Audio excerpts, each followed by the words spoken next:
Hey, welcome back to a brand new episode of 101 Second Reviews. And today, we're talking about this. Yep, summer of '84. It's the horror thriller that everybody's talking, more thriller than horror, that everybody's talking about from the festival circuit.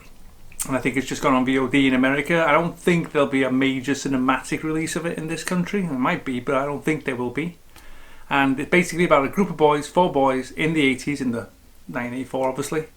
And there's a serial killer on the loose in their kind of like area, and one of them starts to think that that serial killer is actually living in their street. Okay, back in a sec. Okay, right, summer of '84.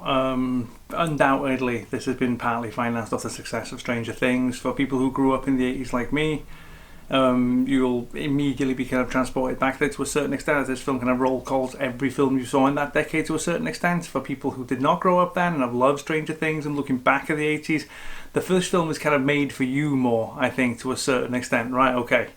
Things I liked about it, I did like the performances, especially of the boys. They've been extremely well cast. The characters are a little bit obvious. There's like one of each.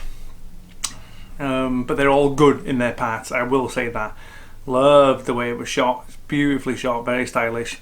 Hated with a passion the soundtrack, because it's so desperate to want to be Tangerine Dream from Risky Business. It's so desperate to the point there's no point in being there. You might as well just fucking take in the Tangerine Dream score.